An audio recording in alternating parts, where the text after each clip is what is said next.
The Queen of Spades. By Alexander S. Pushkin. I. There was a card party at the rooms of Naramov of the Horse Guards. The long winter night passed away imperceptibly, and it was 5 o'clock in the morning before the company sat down to supper. Those who had won ate with a good appetite, the others sat staring absently at their empty plates. When the champagne appeared, however, the conversation became more animated, and all took a part in it. "And how did you fare, Surin?" asked the host. "Oh, I lost, as usual. I must confess that I am unlucky. I play Mirandole, I always keep cool, I never allow anything to put me out, and yet I always lose." "And you did not once allow yourself to be tempted to back the red? Your firmness astonishes me." "But what do you think of Hermann?" said one of the guests, pointing to a young engineer. "He has never had a card in his hand in his life, he has never in his life laid a wager, and yet he sits here till 5 o'clock in the morning watching our play." "Play interests me very much," said Hermann, "but I am not in the position to sacrifice the necessary in the hope of winning the superfluous." "Hermann is a German, he is economical, that is all," observed Tomsky. "But if there is one person that I cannot understand, it is my grandmother, the Countess Anna Fedotovna." "How so?" inquired the guests. "I cannot understand," continued Tomsky, "how it is that my grandmother does not punt." "What is there remarkable about an old lady of 80 not punting?" said Naramov. "Then you do not know the reason why?" "No, really, haven't the faintest idea." "Oh. Then listen. About 60 years ago, my grandmother went to Paris, where she created quite a sensation. People used to run after her to catch a glimpse of the Muscovite Venus.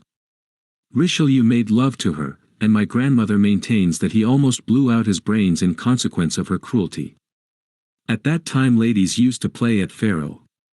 On one occasion at the court, she lost a very considerable sum to the Duke of Orleans. On returning home, my grandmother removed the patches from her face, took off her hoops, informed my grandfather of her loss at the gaming table, and ordered him to pay the money.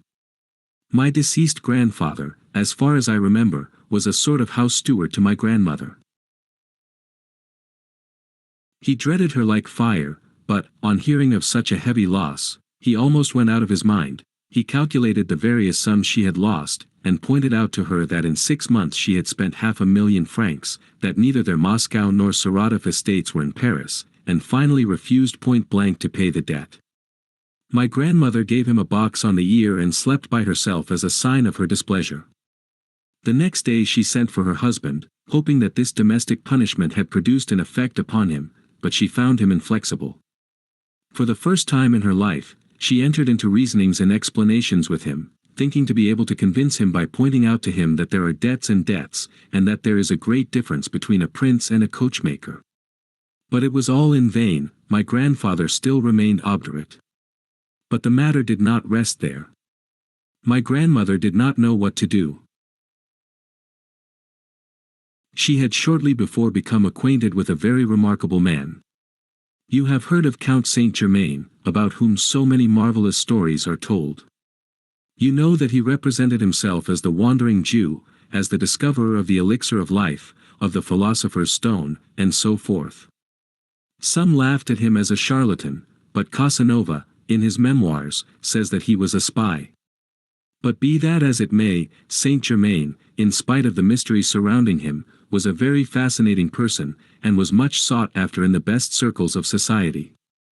Even to this day my grandmother retains an affectionate recollection of him, and becomes quite angry if anyone speaks disrespectfully of him.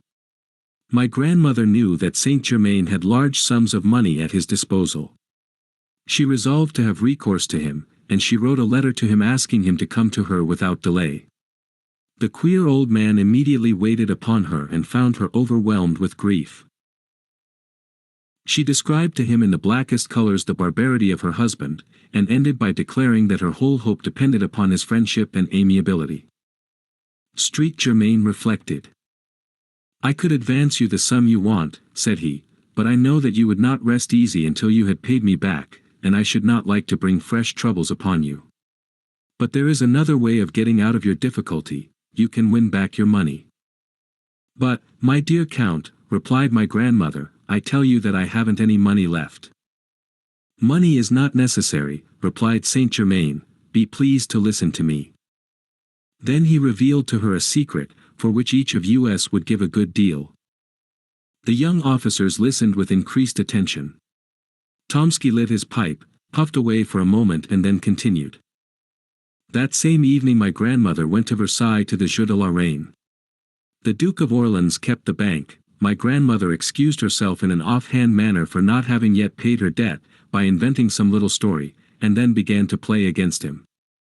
She chose 3 cards and played them one after the other, all 3 one Seneca, set of a card when it wins or loses in the quickest possible time. And my grandmother recovered every farthing that she had lost. Mere chance, said one of the guests. A tale, observed Hermann. Perhaps they were marked cards, said a third. I do not think so, replied Tomsky gravely. What, said Naramov, you have a grandmother who knows how to hit upon 3 lucky cards in succession, and you have never yet succeeded in getting the secret of it out of her. That's the deuce of it, replied Tomsky. She had 4 sons, one of whom was my father. All 4 were determined gamblers, and yet not to one of them did she ever reveal her secret, although it would not have been a bad thing either for them or for me. But this is what I heard from my uncle, Count Ivan Ilyich, and he assured me, on his honor, that it was true. The late Chaplitsky, the same who died in poverty after having squandered millions, once lost, in his youth, about 300,000 rubles, to Zorik, if I remember rightly. He was in despair. My grandmother, who was always very severe upon the extravagance of young men, took pity, however, upon Chaplitsky. She gave him 3 cards, telling him to play them one after the other, at the same time exacting from him a solemn promise that he would never play at cards again as long as he lived. Chaplitsky then went to his victorious opponent, and they began a fresh game. On the first card he staked 50,000 rubles and won. Seneca. He doubled the stake and won again, till at last, by pursuing the same tactics, he won back more than he had lost. But it is time to go to bed, it is 5:45 already. And indeed it was already beginning to dawn. The young men emptied their glasses and then took leave of each other. 2. The old Countess A. was seated in her dressing room in front of her looking-glass. 3 waiting maids stood around her. One held a small pot of rouge, another a box of hairpins, and the third a tall can with bright red ribbons. The Countess had no longer the slightest pretensions to beauty, but she still preserved the habits of her youth, dressed in strict accordance with the fashion of 70 years before, and made as long and as careful a toilette as she would have done 60 years previously. Near the window, at an embroidery frame, sat a young lady, her ward. Good morning, grandmamma, said a young officer, entering the room. Bonjour, Mademoiselle Lise. Grandmamma, I want to ask you something. What is it, Paul? I want you to let me introduce one of my friends to you, and to allow me to bring him to the ball on Friday. Bring him direct to the ball and introduce him to me there. Were you at B.S. yesterday? Yes, everything went off very pleasantly, and dancing was kept up until 5 o'clock. How charming Yelitskaya was.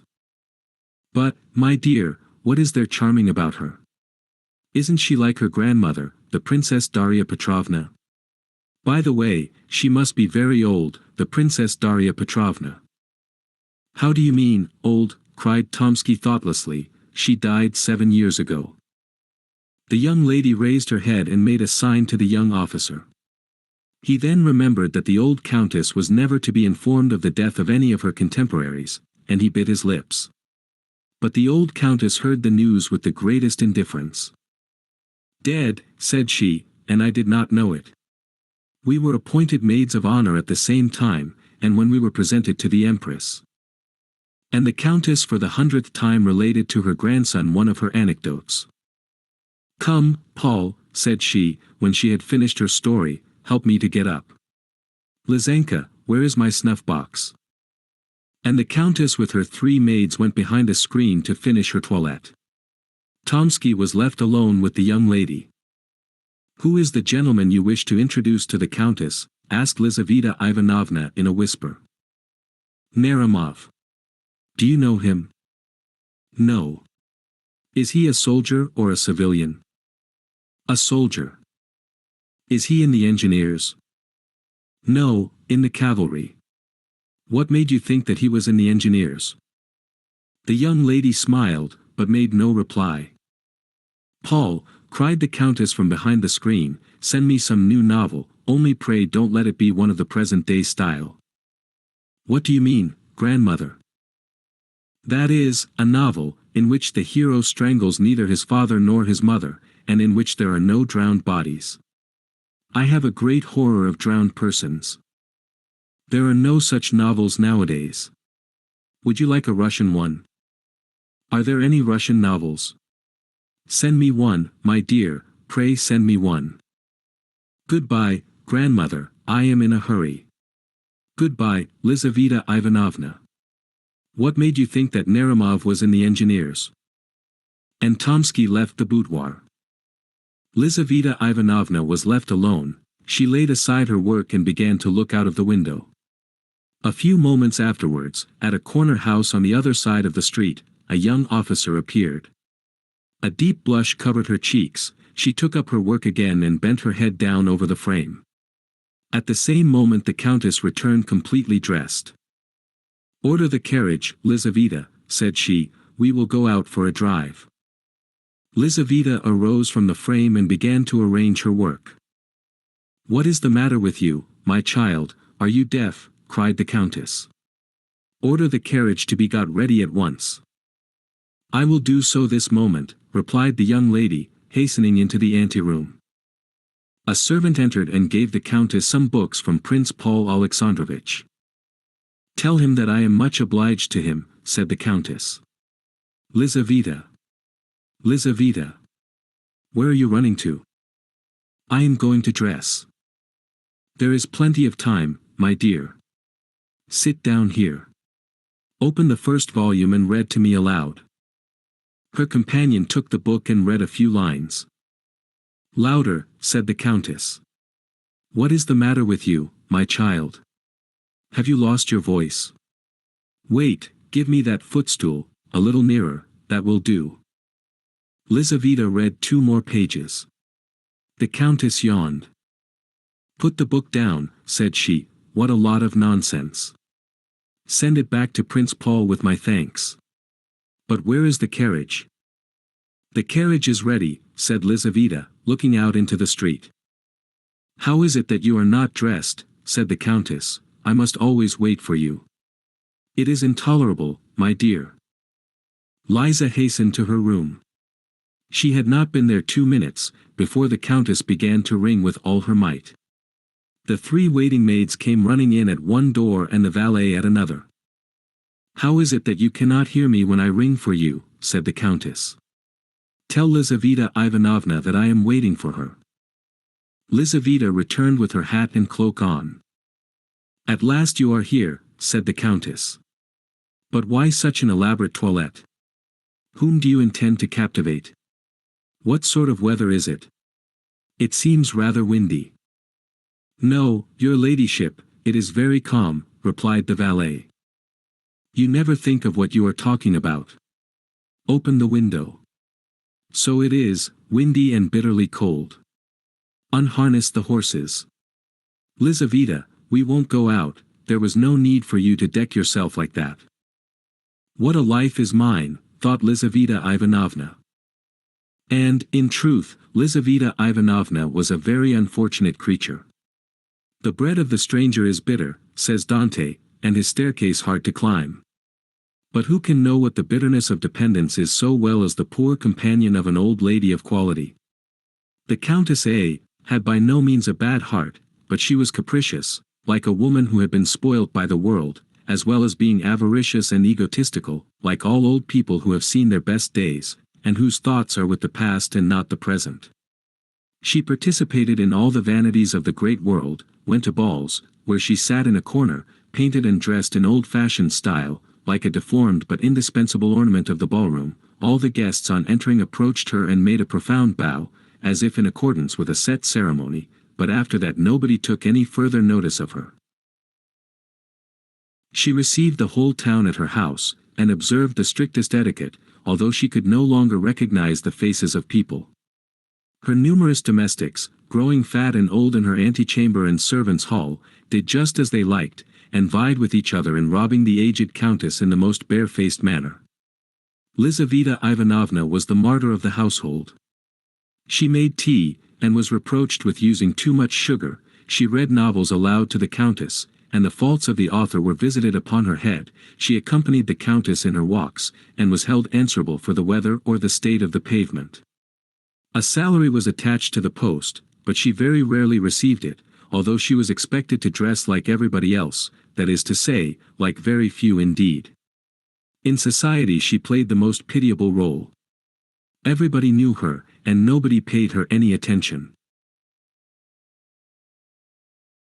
At balls she danced only when a partner was wanted, and ladies would only take hold of her arm when it was necessary to lead her out of the room to attend to their dresses. She was very self-conscious, and felt her position keenly, and she looked about her with impatience for a deliverer to come to her rescue, but the young men, calculating in their giddiness, honored her with but very little attention, although Lizaveta Ivanovna was 100 times prettier than the barefaced and cold-hearted marriageable girls around whom they hovered.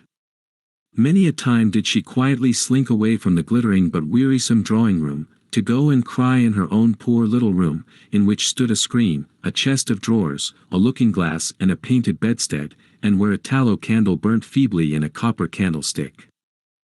One morning, this was about 2 days after the evening party described at the beginning of this story, and a week previous to the scene at which we have just assisted, Lizaveta Ivanovna was seated near the window at her embroidery frame, when, happening to look out into the street, she caught sight of a young engineer officer, standing motionless with his eyes fixed upon her window. She lowered her head and went on again with her work. About 5 minutes afterwards she looked out again. The young officer was still standing in the same place. Not being in the habit of coquetting with passing officers, she did not continue to gaze out into the street, but went on sewing for a couple of hours, without raising her head. Dinner was announced. She rose up and began to put her embroidery away, but glancing casually out of the window, she perceived the officer again. This seemed to her very strange. After dinner she went to the window with a certain feeling of uneasiness, but the officer was no longer there, and she thought no more about him. A couple of days afterwards, just as she was stepping into the carriage with the countess, she saw him again. He was standing close behind the door, with his face half concealed by his fur collar, but his dark eyes sparkled beneath his cap. Lizaveta felt alarmed, though she knew not why, and she trembled as she seated herself in the carriage. On returning home, she hastened to the window. The officer was standing in his accustomed place, with his eyes fixed upon her. She drew back, a prey to curiosity and agitated by a feeling which was quite new to her. From that time forward not a day passed without the young officer making his appearance under the window at the customary hour, and between him and her there was established a sort of mute acquaintance. Sitting in her place at work, she used to feel his approach, and raising her head, she would look at him longer and longer each day. The young man seemed to be very grateful to her. She saw with the sharp eye of youth, how a sudden flush covered his pale cheeks each time that their glances met. After about a week she commenced to smile at him. When Tomsky asked permission of his grandmother the countess to present one of his friends to her, the young girl's heart beat violently. But hearing that Naramov was not an engineer, she regretted that by her thoughtless question, she had betrayed her secret to the volatile Tomsky. Hermann was the son of a German who had become a naturalized Russian, and from whom he had inherited a small capital. Being firmly convinced of the necessity of preserving his independence, Hermann did not touch his private income, but lived on his pay, without allowing himself the slightest luxury. Moreover, he was reserved and ambitious, and his companions rarely had an opportunity of making merry at the expense of his extreme parsimony. He had strong passions and an ardent imagination, but his firmness of disposition preserved him from the ordinary errors of young men. Thus, though a gamester at heart, he never touched a card, for he considered his position did not allow him, as he said, to risk the necessary in the hope of winning the superfluous, yet he would sit for nights together at the card table and follow with feverish anxiety the different turns of the game. The story of the three cards had produced a powerful impression upon his imagination, and all night long he could think of nothing else. If, he thought to himself the following evening, as he walked along the streets of St. Petersburg, if the old countess would but reveal her secret to me. If she would only tell me the names of the three winning cards. Why should I not try my fortune? I must get introduced to her and win her favor, become her lover. But all that will take time, and she is 87 years old, she might be dead in a week, in a couple of days even. But the story itself, can it really be true? No. Economy, temperance, and industry, those are my three winning cards. By means of them I shall be able to double my capital, increase it sevenfold, and procure for myself ease and independence. Musing in this manner, he walked on until he found himself in one of the principal streets of St. Petersburg, in front of a house of antiquated architecture. The street was blocked with equipages, carriages one after the other drew up in front of the brilliantly illuminated doorway. At one moment there stepped out onto the pavement the well-shaped little foot of some young beauty, at another the heavy boot of a cavalry officer, and then the silk stockings and shoes of a member of the diplomatic world. Furs and cloaks passed in rapid succession before the gigantic porter at the entrance. Hermann stopped. "Whose house is this?" he asked of the watchman at the corner. "The Countess A.S.," replied the watchman. Hermann started. The strange story of the three cards again presented itself to his imagination. He began walking up and down before the house, thinking of its owner and her strange secret. Returning late to his modest lodging, he could not go to sleep for a long time, and when at last he did doze off, he could dream of nothing but cards, green tables, piles of banknotes and heaps of ducats. He played one card after the other, winning uninterruptedly, and then he gathered up the gold and filled his pockets with the notes. When he woke up late the next morning, he sighed over the loss of his imaginary wealth, and then sallying out into the town, he found himself once more in front of the Countess's residence. Some unknown power seemed to have attracted him thither. He stopped and looked up at the windows. At one of these he saw a head with luxuriant black hair, which was bent down probably over some book or an embroidery frame. The head was raised. Hermann saw a fresh complexion and a pair of dark eyes. That moment decided his fate. 3. Lizaveta Ivanovna had scarcely taken off her hat and cloak, when the Countess sent for her and again ordered her to get the carriage ready.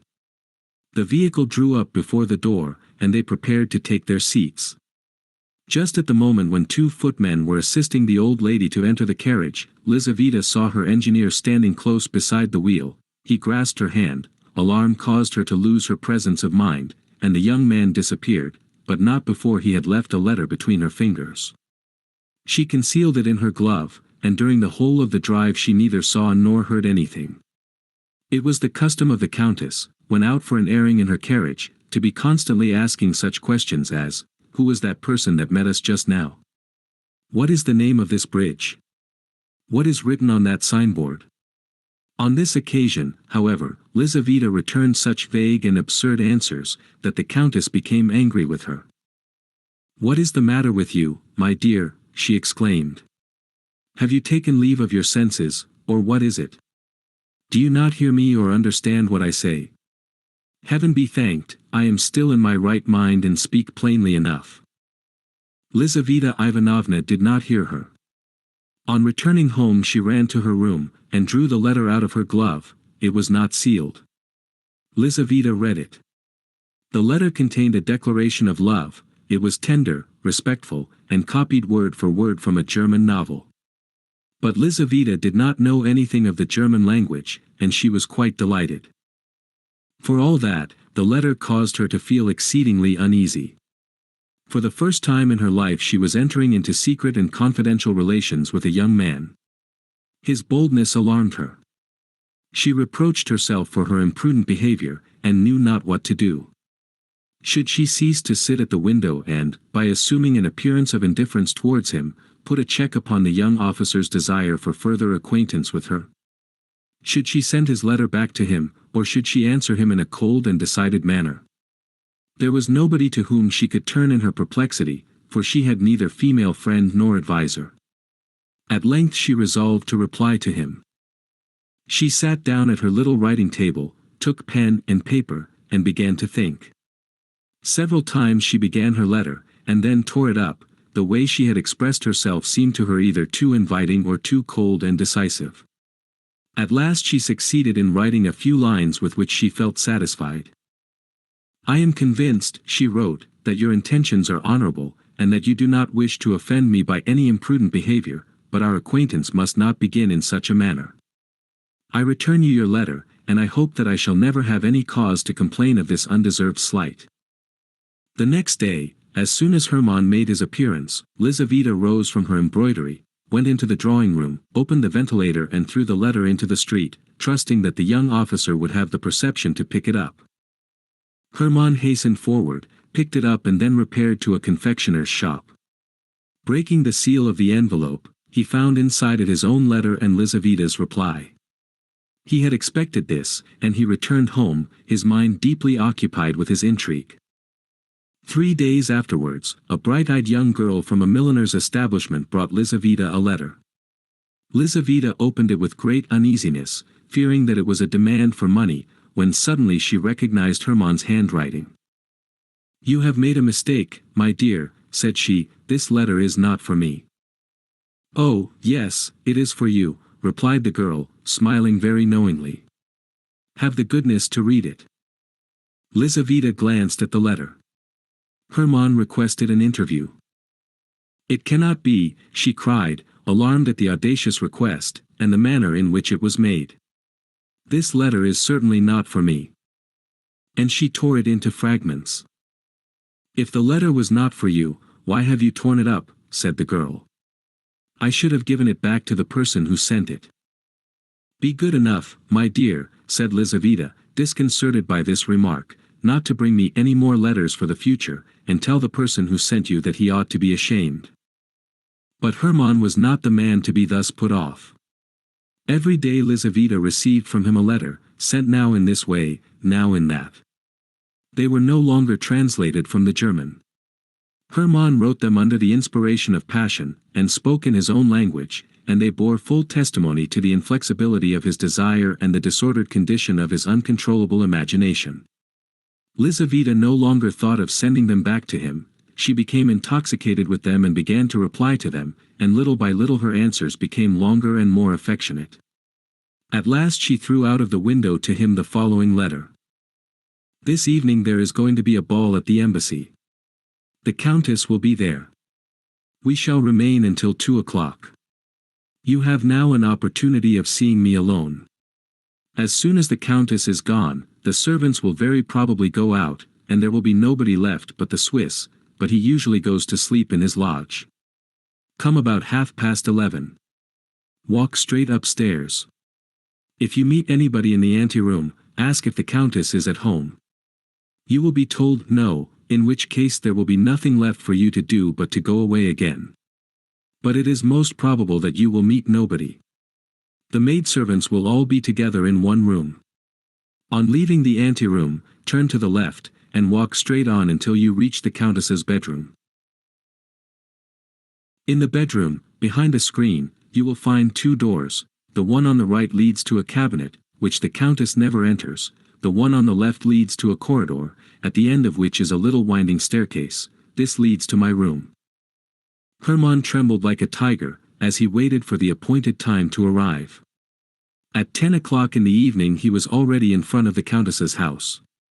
The weather was terrible, the wind blew with great violence, the sleety snow fell in large flakes, the lamps emitted a feeble light, the streets were deserted. From time to time a sledge, drawn by a sorry-looking hack, passed by, on the lookout for a belated passenger. Hermann was enveloped in a thick overcoat, and felt neither wind nor snow. At last the Countess's carriage drew up. Hermann saw 2 footmen carry out in their arms the bent form of the old lady, wrapped in sable fur, and immediately behind her, clad in a warm mantle, and with her head ornamented with a wreath of fresh flowers, followed Lizaveta. The door was closed. The carriage rolled away heavily through the yielding snow. The porter shut the street door, the windows became dark. Hermann began walking up and down near the deserted house. At length he stopped under a lamp, and glanced at his watch. It was 20 minutes past 11.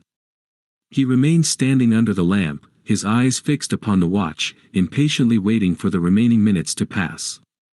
At 11:30 precisely, Hermann ascended the steps of the house, and made his way into the brightly illuminated vestibule. The porter was not there. Hermann hastily ascended the staircase, opened the door of the anteroom and saw a footman sitting asleep in an antique chair by the side of a lamp. With a light firm step Hermann passed by him. The drawing-room and dining-room were in darkness, but a feeble reflection penetrated thither from the lamp in the anteroom. Hermann reached the countess's bedroom. Before a shrine, which was full of old images, a golden lamp was burning. Faded stuffed chairs and divans with soft cushions stood in melancholy symmetry around the room, the walls of which were hung with China silk. On one side of the room hung 2 portraits painted in Paris by Madame Lebrun. One of these represented a stout, red-faced man of about 40 years of age in a bright green uniform and with a star upon his breast, the other, a beautiful young woman, with an aquiline nose, forehead curls and a rose in her powdered hair. In the corners stood porcelain shepherds and shepherdesses, dining-room clocks from the workshop of the celebrated Lefroy, bandboxes, roulettes, fans, and the various playthings for the amusement of ladies that were in vogue at the end of the last century, when Montgolfier's balloons and Mesmer's magnetism were the rage. Hermann stepped behind the screen. At the back of it stood a little iron bedstead. On the right was the door which led to the cabinet, on the left, the other which led to the corridor. He opened the latter, and saw the little winding staircase which led to the room of the poor companion. But he retraced his steps and entered the dark cabinet. The time passed slowly. All was still. The clock in the drawing-room struck 12, the strokes echoed through the room one after the other, and everything was quiet again. Hermann stood leaning against the cold stove. He was calm, his heart beat regularly, like that of a man resolved upon a dangerous but inevitable undertaking. 1 o'clock in the morning struck, then 2, and he heard the distant noise of carriage wheels. An involuntary agitation took possession of him. The carriage drew near and stopped. He heard the sound of the carriage steps being let down. All was bustle within the house. The servants were running hither and thither, there was a confusion of voices, and the rooms were lit up. 3 antiquated chambermaids entered the bedroom, and they were shortly afterwards followed by the countess who, more dead than alive, sank into a Voltaire armchair. Hermann peeped through a chink. Lizaveta Ivanovna passed close by him, and he heard her hurried steps as she hastened up the little spiral staircase. For a moment his heart was assailed by something like a pricking of conscience, but the emotion was only transitory, and his heart became petrified as before. The countess began to undress before her looking-glass. Her rose-bedecked cap was taken off, and then her powdered wig was removed from off her white and closely cut hair. Hairpins fell in showers around her. Her yellow satin dress, brocaded with silver, fell down at her swollen feet. Hermann was a witness of the repugnant mysteries of her toilette. At last the countess was in her nightcap and dressing-gown, and in this costume, more suitable to her age, she appeared less hideous and deformed. Like all old people in general, the countess suffered from sleeplessness. Having undressed, she seated herself at the window in a Voltaire armchair and dismissed her maids. The candles were taken away, and once more the room was left with only one lamp burning in it. The countess sat there looking quite yellow, mumbling with her flaccid lips and swaying to and fro. Her dull eyes expressed complete vacancy of mind, and, looking at her, one would have thought that the rocking of her body was not a voluntary action of her own, but was produced by the action of some concealed galvanic mechanism. Suddenly the death-like face assumed an inexplicable expression. The lips ceased to tremble, the eyes became animated. Before the countess stood an unknown man. "Do not be alarmed, for heaven's sake, do not be alarmed," said he in a low but distinct voice. "I have no intention of doing you any harm, I have only come to ask a favor of you." The old woman looked at him in silence, as if she had not heard what he had said. Hermann thought that she was deaf, and bending down towards her ear, he repeated what he had said. The aged countess remained silent as before. "You can ensure the happiness of my life," continued Hermann, "and it will cost you nothing. I know that you can name 3 cards in order." Hermann stopped. The countess appeared now to understand what he wanted. She seemed as if seeking for words to reply. "It was a joke," she replied at last. "I assure you it was only a joke."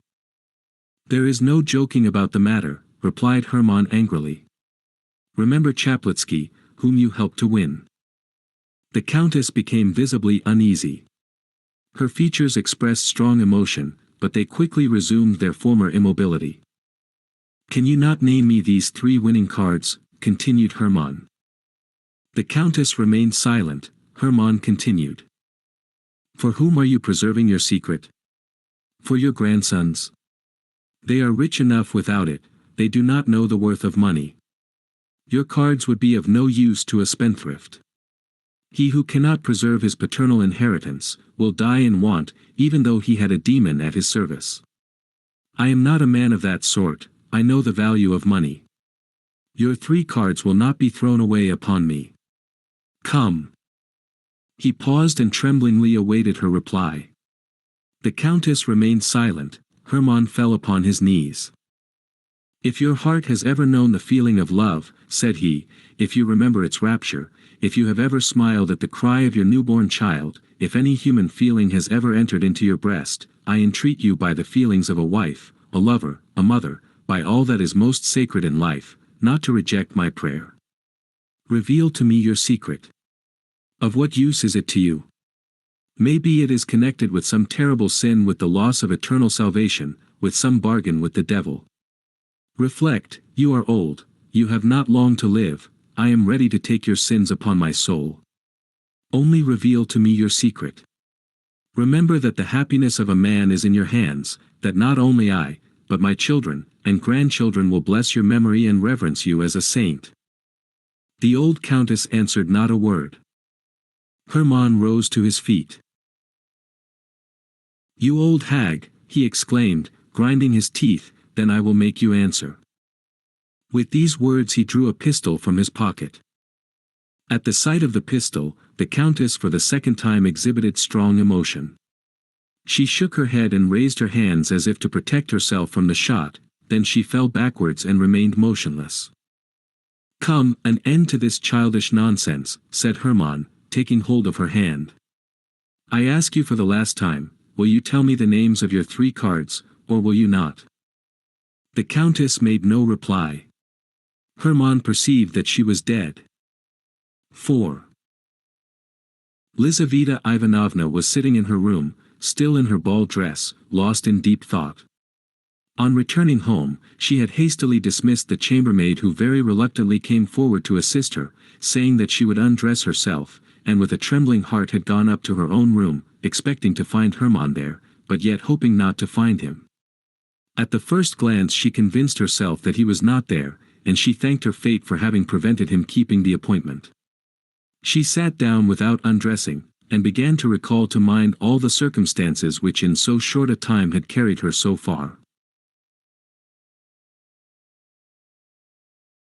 It was not 3 weeks since the time when she first saw the young officer from the window, and yet she was already in correspondence with him, and he had succeeded in inducing her to grant him a nocturnal interview.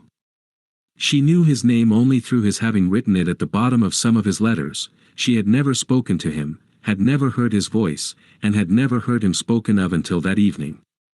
But, strange to say, that very evening at the ball, Tomsky, being piqued with the young Princess Pauline Anne, who, contrary to her usual custom, did not flirt with him, wished to revenge himself by assuming an air of indifference. He therefore engaged Lizaveta Ivanovna and danced an endless mazurka with her. During the whole of the time he kept teasing her about her partiality for engineer officers. He assured her that he knew far more than she imagined, and some of his jests were so happily aimed, that Lizaveta thought several times that her secret was known to him. "From whom have you learned all this?" she asked, smiling. "From a friend of a person very well known to you," replied Tomsky, from a very distinguished man. And who is this distinguished man? His name is Hermann. Lizaveta made no reply, but her hands and feet lost all sense of feeling. This Hermann, continued Tomsky, is a man of romantic personality. He has the profile of a Napoleon, and the soul of a Mephistopheles. I believe that he has at least 3 crimes upon his conscience. How pale you have become. I have a headache. But what did this Hermann, or whatever his name is, tell you? Hermann is very much dissatisfied with his friend. He says that in his place he would act very differently. I even think that Hermann himself has designs upon you. At least, he listens very attentively to all that his friend has to say about you. And where has he seen me? In church, perhaps, or on the parade, God alone knows where. It may have been in your room, while you were asleep, for there is nothing that he. 3 ladies approaching him with the question, "You regret," interrupted the conversation, which had become so tantalizingly interesting to Lizaveta. The lady chosen by Tomsky was the Princess Pauline herself. She succeeded in effecting a reconciliation with him during the numerous turns of the dance, after which he conducted her to her chair. On returning to his place, Tomsky thought no more either of Hermann or Lizaveta. She longed to renew the interrupted conversation, but the mazurka came to an end, and shortly afterwards the old countess took her departure. Tomsky's words were nothing more than the customary small talk of the dance, but they sank deep into the soul of the young dreamer. The portrait, sketched by Tomsky, coincided with the picture she had formed within her own mind, and thanks to the latest romances, the ordinary countenance of her admirer became invested with attributes capable of alarming her and fascinating her imagination at the same time. She was now sitting with her bare arms crossed and with her head, still adorned with flowers, sunk upon her uncovered bosom. Suddenly the door opened and Hermann entered. She shuddered. "Where were you?" she asked in a terrified whisper. "In the old countess's bedroom," replied Hermann. "I have just left her. The countess is dead." "My God! What do you say?" "And I am afraid," added Hermann, "that I am the cause of her death." Lizaveta looked at him, and Tomsky's words found an echo in her soul. This man has at least 3 crimes upon his conscience. Hermann sat down by the window near her, and related all that had happened. Lizaveta listened to him in terror. So all those passionate letters, those ardent desires, this bold obstinate pursuit, all this was not love. Money, that was what his soul yearned for. She could not satisfy his desire and make him happy. The poor girl had been nothing but the blind tool of a robber, of the murderer of her aged benefactress. She wept bitter tears of agonized repentance. Hermann gazed at her in silence. His heart, too, was a prey to violent emotion, but neither the tears of the poor girl, nor the wonderful charm of her beauty, enhanced by her grief, could produce any impression upon his hardened soul. He felt no pricking of conscience at the thought of the dead old woman. One thing only grieved him, the irreparable loss of the secret from which he had expected to obtain great wealth. "You are a monster," said Lizaveta at last. "I did not wish for her death," replied Hermann. "My pistol was not loaded." Both remained silent. The day began to dawn. Lizaveta extinguished her candle. A pale light illumined her room. She wiped her tear-stained eyes and raised them towards Hermann. He was sitting near the window, with his arms crossed and with a fierce frown upon his forehead. In this attitude he bore a striking resemblance to the portrait of Napoleon. This resemblance struck Lizaveta even. "How shall I get you out of the house?" said she at last. "I thought of conducting you down the secret staircase, but in that case it would be necessary to go through the countess's bedroom, and I am afraid. Tell me how to find this secret staircase. I will go alone." Lizaveta arose, took from her drawer a key, handed it to Hermann and gave him the necessary instructions. Hermann pressed her cold, limp hand, kissed her bowed head, and left the room. He descended the winding staircase, and once more entered the countess's bedroom. The dead old lady sat as if petrified, her face expressed profound tranquility. Hermann stopped before her, and gazed long and earnestly at her, as if he wished to convince himself of the terrible reality. At last he entered the cabinet, felt behind the tapestry for the door, and then began to descend the dark staircase, filled with strange emotions.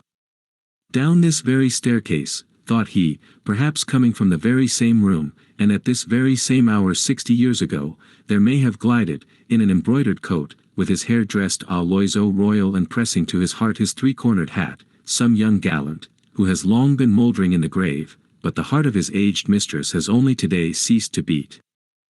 At the bottom of the staircase Hermann found a door, which he opened with a key, and then traversed a corridor which conducted him into the street. 3 days after the fatal night, at 9 o'clock in the morning, Hermann repaired to the convent of, where the last honors were to be paid to the mortal remains of the old countess. Although feeling no remorse, he could not altogether stifle the voice of conscience, which said to him, "You are the murderer of the old woman."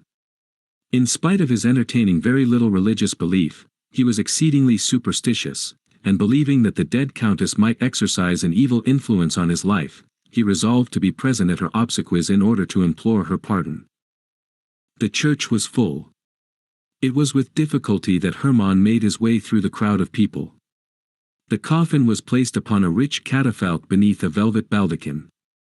The deceased countess lay within it, with her hands crossed upon her breast, with a lace cap upon her head and dressed in a white satin robe. Around the catafalque stood the members of her household, the servants in black caftans, with armorial ribbons upon their shoulders, and candles in their hands, the relatives, children, grandchildren, and great-grandchildren, in deep mourning. Nobody wept, tears would have been an affectation. The countess was so old, that her death could have surprised nobody, and her relatives had long looked upon her as being out of the world. A famous preacher pronounced the funeral sermon. In simple and touching words he described the peaceful passing away of the righteous, who had passed long years in calm preparation for a Christian end. The angel of death found her, said the orator, engaged in pious meditation and waiting for the midnight bridegroom. The service concluded amidst profound silence. The relatives went forward first to take farewell of the corpse. Then followed the numerous guests, who had come to render the last homage to her who for so many years had been a participator in their frivolous amusements. After these followed the members of the countess's household. The last of these was an old woman of the same age as the deceased. 2 young women led her forward by the hand. She had not strength enough to bow down to the ground, she merely shed a few tears and kissed the cold hand of her mistress. Hermann now resolved to approach the coffin. He knelt down upon the cold stones and remained in that position for some minutes. At last he arose, as pale as the deceased countess herself. He ascended the steps of the catafalque and bent over the corpse. At that moment it seemed to him that the dead woman darted a mocking look at him and winked with one eye. Hermann started back, took a false step and fell to the ground. Several persons hurried forward and raised him up. At the same moment Lizaveta Ivanovna was borne fainting into the porch of the church. This episode disturbed for some minutes the solemnity of the gloomy ceremony. Among the congregation arose a deep murmur, and a tall thin chamberlain, a near relative of the deceased, whispered in the ear of an Englishman who was standing near him, that the young officer was a natural son of the countess, to which the Englishman coldly replied, "Oh." During the whole of that day, Hermann was strangely excited. Repairing to an out-of-the-way restaurant to dine, he drank a great deal of wine, contrary to his usual custom, in the hope of deadening his inward agitation. But the wine only served to excite his imagination still more. On returning home, he threw himself upon his bed without undressing, and fell into a deep sleep. When he woke up it was already night, and the moon was shining into the room. He looked at his watch, it was 2:45. Sleep had left him, he sat down upon his bed and thought of the funeral of the old countess. At that moment somebody in the street looked in at his window, and immediately passed on again. Hermann paid no attention to this incident. A few moments afterwards he heard the door of his anteroom open.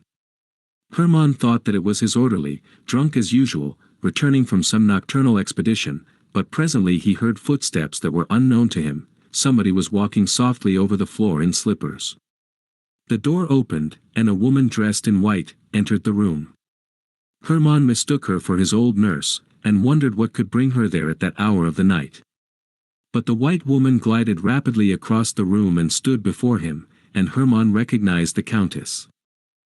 "I have come to you against my wish," she said in a firm voice, "but I have been ordered to grant your request.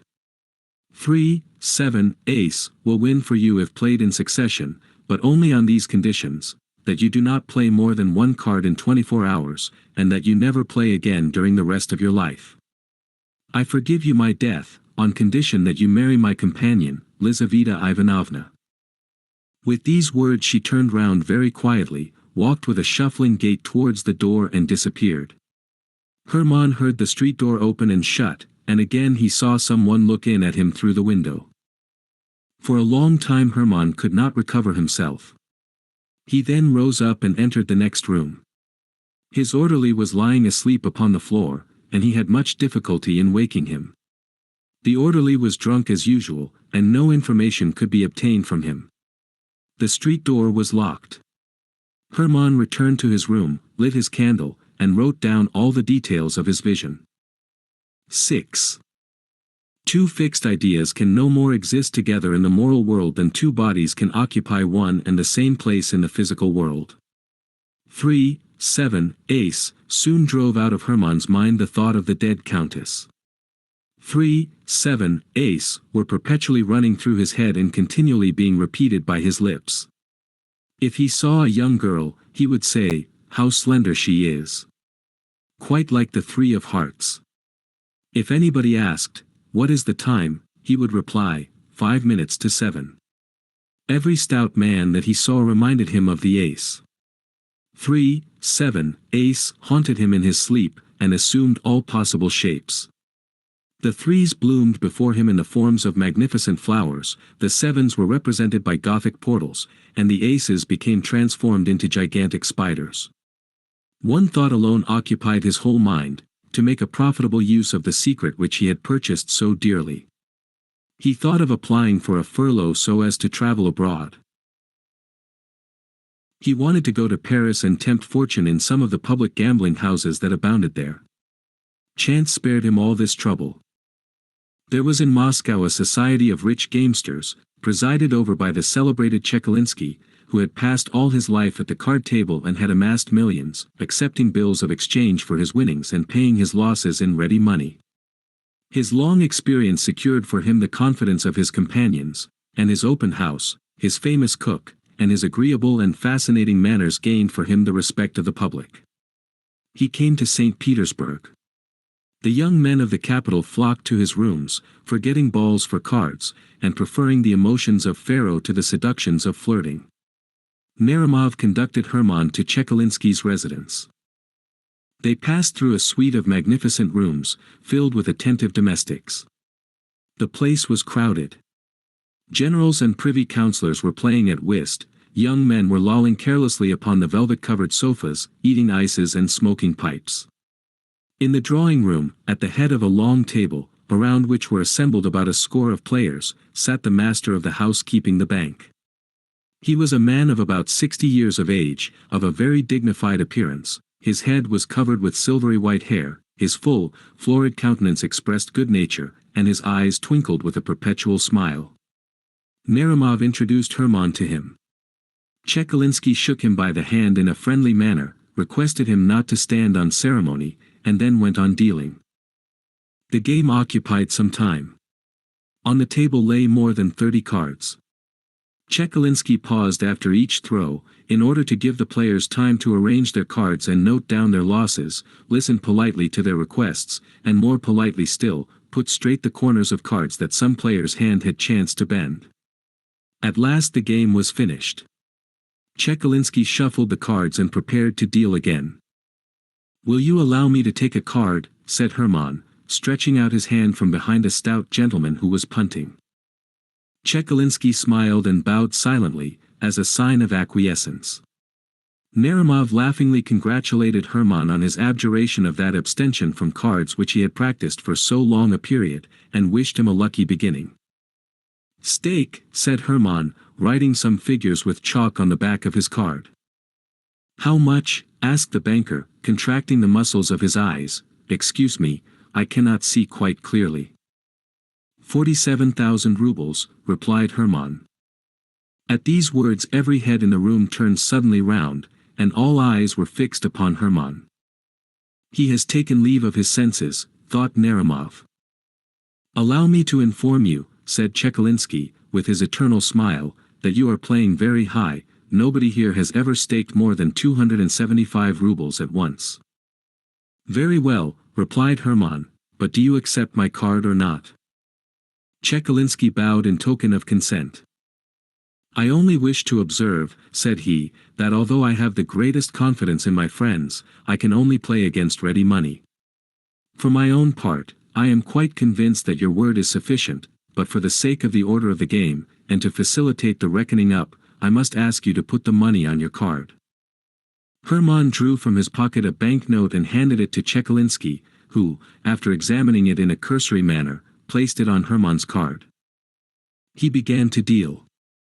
On the right a 9 turned up, and on the left a 3. I have won, said Hermann, showing his card. A murmur of astonishment arose among the players. Chekalinsky frowned, but the smile quickly returned to his face. Do you wish me to settle with you? He said to Hermann. If you please, replied the latter. Chekalinsky drew from his pocket a number of banknotes and paid at once. Hermann took up his money and left the table. Naramov could not recover from his astonishment. Hermann drank a glass of lemonade and returned home. The next evening he again repaired to Chekalinsky's. The host was dealing.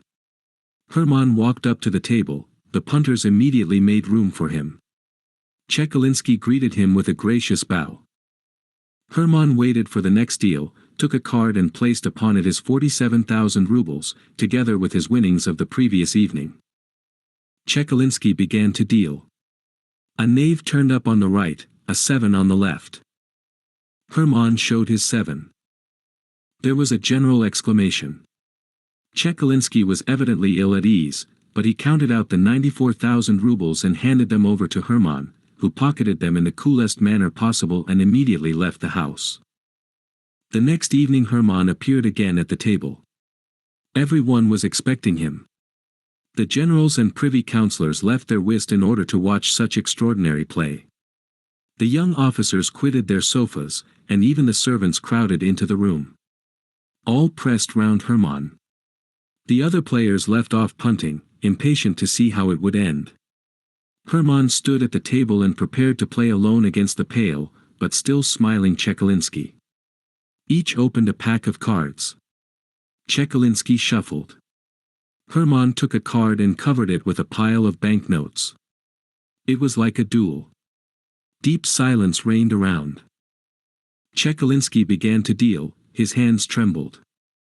On the right a queen turned up, and on the left an ace. Ace has won, cried Hermann, showing his card. Your queen has lost, said Chekalinsky, politely. Hermann started. Instead of an ace, there lay before him the queen of spades.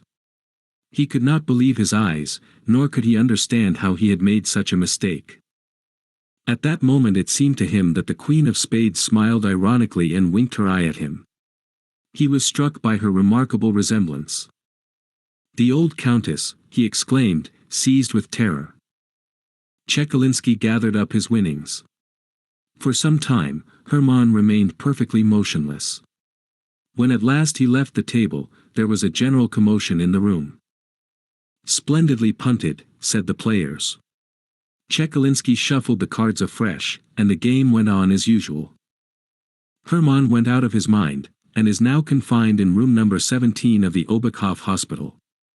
He never answers any questions, but he constantly mutters with unusual rapidity, 3, 7, ace. 3, 7, queen. Lizaveta Ivanovna has married a very amiable young man, a son of the former steward of the old countess.